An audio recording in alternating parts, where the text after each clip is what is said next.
paano palakasin ang loob sa nasimulang negosyo. Kung nanghihina ka na, kung gusto mo nang give up, para sa'yo ang video na to. Ako nga pala si Roel Reyes, isang entrepreneur at nagsimula ang aking pagninegosyo during pandemic time. Sa video na to, ibabahagi ko sa iyo yung 3 dahilan kung paano lalakas ang loob mo. Lahat ng negosyo, mapa-relationship, lahat ng yan ay dadaan sa mga challenges at saka mga pagsubok sa buhay. At isa sa idinudulot ng mga problema o mga kinakaharap ng mga challenges ay ang panghihina ng loob.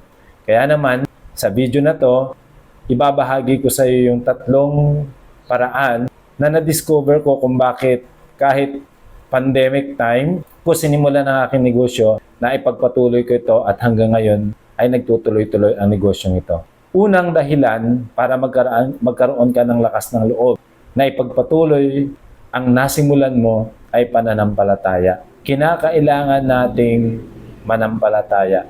Naalala ko 4 years ago, kasagsagan ng pandemya, kita kami ng mga kapatid ko, ng mga pamangking ko at ng mga pinsan ko.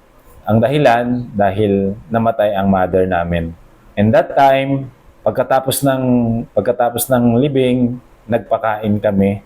Yung feedback ng mga tao, nasarapan sila doon sa ibinigay namin na pagkain sa kanila.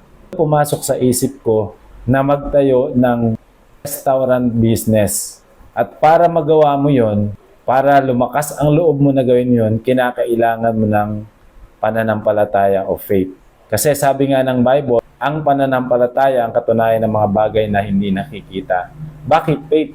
Kasi during pandemic time, alam naman natin na ang napakaraming mga negosyo, malaki at maliit, nagsisipagsarahan. Tapos ikaw magbubukas ka ng isang negosyo. Di ba kabaligtaran? Kaya para magawa mo yon, kinakailangan mo ng faith. Sa unang-unang dahilan para lumakas ang loob mo sa gusto mong simulang negosyo ay pananampalataya. Pananampalataya na kahit hindi mo pa nakikita yung resultang gusto mo, naniniwala ka na mangyayari yon pagdating ng araw. Pangalawa, inspirasyon. Nung nagkita-kita kami, alam kong ang kanilang hanlang, yung ayuda na ibibigay ng gobyerno, kasi nga negosyo nila o yung trabaho nila, talagang apektado sila. During that time, okay lang naman kami kasi nga yung isang anak namin nasa ibang bansa, pangalawang anak naman namin ay mayroong online business. Meaning, kumikita yung isa naming anak plus yung anak namin nakakapagpadala ng pera para panggastos namin. And that time, meron din akong online business. Pero nung nakita ko yung mga pamangkin ko, yung taga silang ibang pinagkakakitaan, kundi yung inaasahan nilang ibibigay na ayuda ng gobyerno. At doon ako na-inspired, tulungan sila. Kaya lumakas ang loob ko na magtayo ng negosyo, food business, kahit kasagsagan ng pandemya, dahil inspirasyon ko na tumulong sa kanila. Sabi nga ng kasabihan, kapag inspired ka, lalong-lalo na kung mahal mo, kahit ilang bundok, aakyatin mo, kahit ilang dagat, tatawirin mo, para lang ipakita yung pagmamahal mo. So that time, yun yung inspirasyon ko.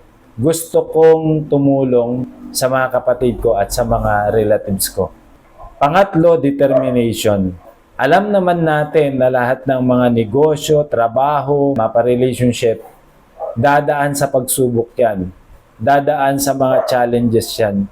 At kapag dumadaan na tayo sa mga pagsubok ng buhay, yun yung nakakapagpahina ng ating kalooban. Pero kapag determinado ka, kapag gusto mo talaga na makatulong sa iyong pamilya, makatulong sa iyong kapwa, gusto mong mabigyan ng maganda at maayos na buhay ang iyong pamilya, kahit ano pang mga pagsubok, determinado kang ipagpatuloy ito. At yun yung 3 bagay na alam kong nagpalakas ng loob ko. Kung bakit ipinagpatuloy ko hanggang ngayon yung negosyong nasimulan ko. Kaya lagi nating tatandaan, kung pinanghihinaan ka ng loob, alalahanin mo lang itong 3 bagay na ito.